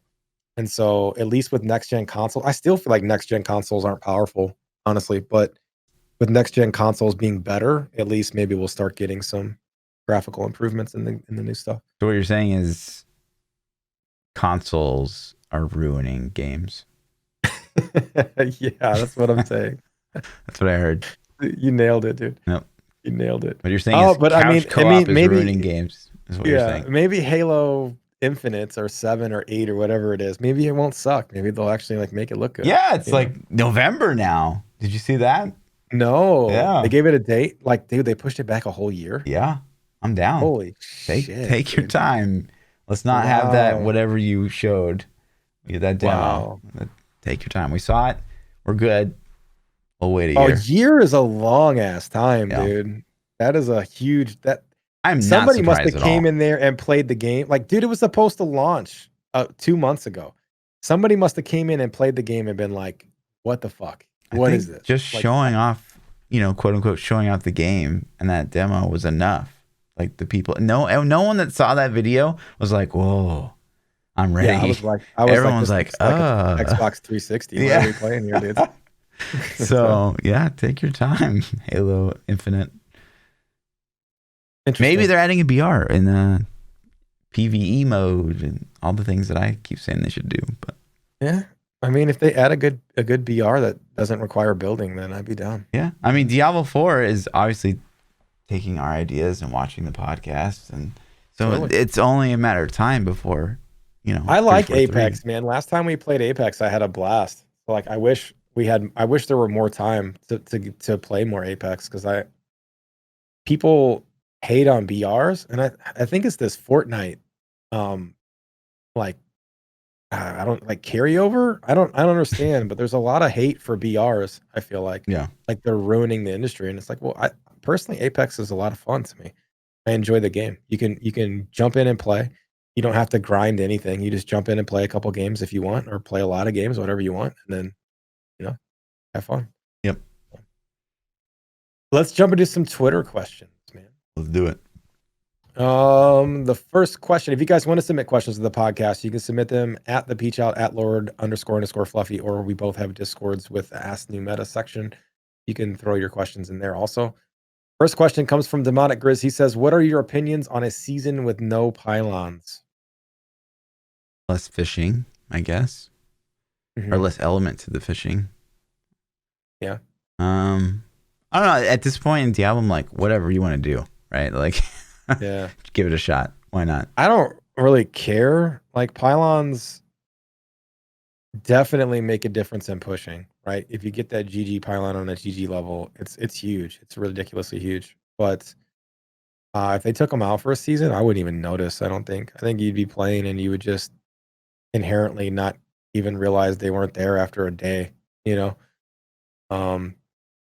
I think the seasonal theme with the shadow clones ended up being cooler than I thought it would be. I think the shadow clones were pretty interesting for a leveling standpoint.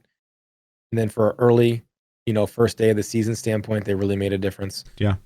Up until you got into like 105s or higher, they were noticeable. But I wouldn't miss it. I don't think I would care at all. So they could do it if they wanted. I think it's a waste of a seasonal theme. There could be better things they could do, but sure. Agreed.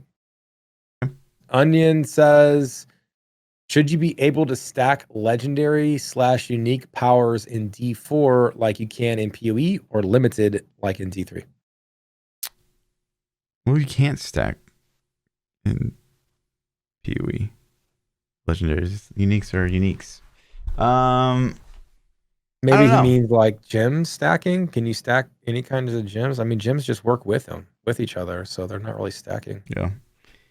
But yeah, that kind of goes to a question we asked in the thing when we were looking at the notes. Yeah. If we could stack these legendary powers like the Perilous Tread boots that had 20-ish, 25-ish%, if you could stack all those pieces. Yeah. It seems like yes, because they didn't say specifically no, but then again, you like think about it, like, man, that'd be pretty overpowered, especially if like you can get Perilous Tread everywhere. Yeah. I don't know. I wonder if they'll have them drop on specific items like Perilous Tread will or only be pearless. boots and Yeah, chests it or can be whatever. like boots and chest or boots and neck or whatever the case is. Not every single slot. Um, they didn't really. What would They you didn't really. prefer? I mean, I think I would kind of prefer every slot, but I would prefer every slot too. Yeah, but do you want it to stack though? If you can get it in every single slot, do you want it to stack? I don't know.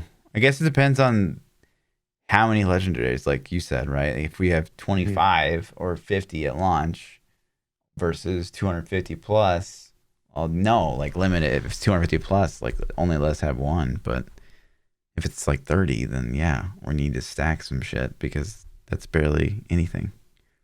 Yeah, I feel like whatever legendary power you go with at that point, you're just gonna stack it on every single Yeah. slot though. Your Hmm. end game's gonna be let's get Chilling Frost in every single stat, every item slot, you know? Um, I don't know, man. That's a hard choice. It's a hard thing. I would say stack it though, with it being random on every piece, and let us stack it. Mm. You know, I don't know. Yeah. Because if you limit it to one, I don't man, if you limit it to one slot, then you're going Legacy and Nightmares. You're just like, okay, let's get a legendary in every slot. Yeah. You're doing that either way. I don't Right. know, man. I don't know. It's hard. It's too. I don't have enough info to make that Right. decision yet. You know. Again, I think like we ultimately we just have to play it. Like if they gave me this right now, and even if there's not that much content in the game, I would probably just grind it to feel what that feels like, right? Mhm. Like grind it for hundreds of hours. And does it feel good after that? Or am I just like, You F dat no? mods that shit. I would dat mods that shit. And for Diablo, I would dat mods that shit 100%. Yeah, I would yeah. new world the crap out of it. The joke, if you guys don't know, the joke is we're giving Dat mods. Dat mods has the ability Yeah. to grind games that are not fun, like No. New World, Yeah. and I've seen him grind some shit for hundreds of hours that I'm like, dude, after 5, I was like, I can't take this game. Yeah. So, he's got this ability, man, to grind. Hmm. Um Bill Oakes says you have a choice of immortality, but if you accept it, you go back 2,000 years. Would you accept it? Go back in time 2,000 years. Fuck yeah. What do you mean? You're Who says no to immortal, that? but you would go back. It would take you 2,000 years just to catch back up to where you were. Yeah. You know what I mean? Fuck yeah. Yeah, I think it would. Who wouldn't? The What would things you would 2,000? know. You go back to like the zero. You'd be 20. You'd be year 20. Yeah. And then you're like a bazillionaire, right? Because you But know wait, all the would you things. be right here? Like, would I be in St. Louis 2,000 years ago? Because fuck, can I get over to Europe at least? You know what I'm saying? So you're immortal, just getting fucked up by the Indians Yeah. forever because you're like the only white person in the United States. You know? True. Um, but yeah, like you be set up. Like you could like meet your wife as a bazillionaire, right? Like you, Well, would you even have the same wife though? Like your life would change. Like, see the yeah, thing that but would you can suck. be you're prepared. You're prepared for like 2,000 years ago. Poof, you're back. But like nothing But changes. you'd fuck it up though somehow. Like it wouldn't be the same because it wouldn't be organic. Like you'd meet her and you'd already know, like I already know that you like this color. I already know that you're gonna love this movie. I already know that Yeah. this is your favorite food. And she's gonna be like, "What the fuck? You're a stalker. Like, how do you know Mm, these things?" You know what I'm like? It wouldn't be that same organic relationship that you had. And you're like, "I already know my kids and stuff," and, like, what if you had other kids 2,000 years ago and they died? And then you're like then you're just cynical, you're like, "I'm immortal, this sucks. Everybody around me dies and I don't," so mm, or what if you age? So, like, what if you're 2,000-year-old, like, this wrinkly old man, gross. you Yeah. know? No Right? bueno. Yeah. I I don't guess know, you need we gotta read the yeah contracts, the the fine terms, print the fine print, of like, the do I age? immortality contract. Can I get sick? Can I get tortured? Like, what if they chop my arm off? Do I just live with, like, no Mm, arm for the rest mm, of my life? Like, does it grow back? Like, what's the deal? true. Um, Atoff says, "What is the most boring activity to ever exist?" It's easy. This is easy for me, man. Cutscenes. Cutscenes? Yeah? It's fishing, dude. And fishing's Fishing. pretty bad. Fucking fishing. Listen, I cannot. I would do anything before I would go fishing. Fishing Wow. is the most boring thing. My dad loved to fish. Like loved Mm. to fish, and he was fucking serious, man. He would like had a bass boat, had his depth finder, his fish finder, like all this shit, right? And he's casting and going out for days and days. I made the mistake of going with him one time, and I swear we sat in a boat for like 10 hours and I couldn't say a fucking word because the fish can hear you, is what he would tell me. He's like, Shh, fish can hear you. And we sat there in silence, just casting, casting. Yeah, it was horrible, miserable. Mm. That's it. He ruined it for me at like 7 years old. Boom, never fished again since then. Damn. Hex says, "What is the most toxic behavior that you do on a regular basis?" Toxic behavior that I do on a regular basis. Mm-hmm. Where do I begin? No. I mean, I'm the bad guy at work. Like, I'll be that guy that's like, hey, this meeting's running on, or hey, like I need to cut you off right there because like you should take this offline or whatever. Like, I'm always that guy, you know. I guess that could be considered a little bit toxic. What else? I'm literally can't take anything serious. It's a problem. So I guess that's kind of toxic. Okay. What about you? Obviously, other than peeing in people's cars and stuff, but that's the most. Yeah, that's probably the worst thing I've ever done. I think on a regular basis, I love to gank people in video games, man. Like if I'm playing WoW, and I see an alliance and like I have an opportunity to ruin his quest or to kill him or to just show my superiority a little bit, like I always do it. Always. If I'm playing GTA and there's a guy that's doing a mission and it's like, oh, I could help him or I could kill him, I'm killing him. Like I'm that dude. I'm the dude that's going a little toxic in video games, you know? damn. So on a regular basis, especially that I've been playing WoW recently, and like, I'm back to there's an alliance they kill on site. So yeah, I guess that's it. On a regular. It's probably me. Right on. Yeah. That is all the questions that we had. Easy. Yep. Super easy. Have we had this one? I got this question too, and I think it's a repeat, so I didn't ask it, but I'll go ahead and say it again. Because I think we've done this one recently, but it says Darth Spock asked us, what's a video game that you wish you could experience for the first time? And I think we recently just had this one. Yeah. I think we both said FF7 or something. Yeah. It's definitely 7 for me. I think my answer would probably be like, I don't know, Diablo 2 in its prime? Maybe? D2? But I could go play. Like, I don't even remember it, man. Yeah. That's why I want a remaster for that to come out. Yeah, It's been 20 something years since I played it. So it'd be cool. It'd be cool to throw down a little bit on some Diablos. Aside from 7 though, because I think that's my cookie cutter answer for a lot of games. I'm honestly, man, God of War was fabulous the first time. And it was just the story. I wasn't expecting the story to be that good. That's stupid. That's a stupid answer. Because that's like 40 hours of content. You could re-experience Diablo 3 for the first time, and you're going to play that more than 40 hours, and obviously enjoy it so much that you build a channel from it. It's just it's a small brain play.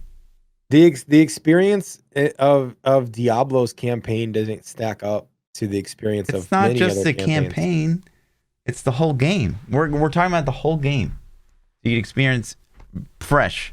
Imagine playing ROS again for the very first time. You're gonna get way more value than 40 hours of God of War. Yeah, you could also say WoW too, because I have more time in that than any other game. That's a better answer. Yes. But I'm talking about re-experiencing 15 years of content. Yeah, sure. That's what. But they just did classic, and classic. It wasn't the same, man. Yeah. Like classic, still wasn't the same. Right. That's why I'm saying, like, I would like to experience Diablo 2 in its time, because I wouldn't have that expectation of like, oh, this is shit. Graphics compared to, YouTube breaks things, man. It changes the way. Like WoW was the last major video game that I played before really the existence of YouTube as we have it today. Like when WoW came out, you didn't go to YouTube, you didn't go to Twitch streams, and you didn't go to like Wowhead and Icy Veins, and these sites didn't exist where you had all your metas lined out. When WoW dropped, you were like, I'm not really sure. I don't even remember where we got our info back in Classic. Like maybe Wowhead might have started to come around then, and ThoughtBot and some of these other websites, but it was different because people weren't as experienced. Like now, people fucking cleared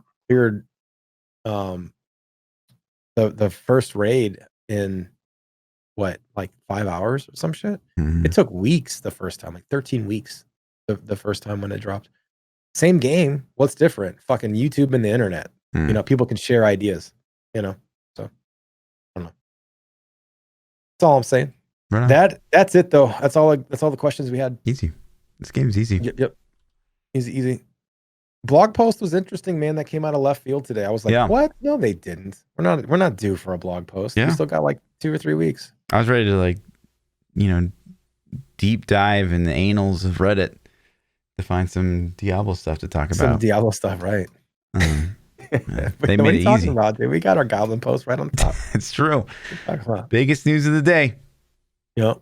More upvotes right now than the quarterly update is that Switch. That's unbelievable, dude. That's unbelievable.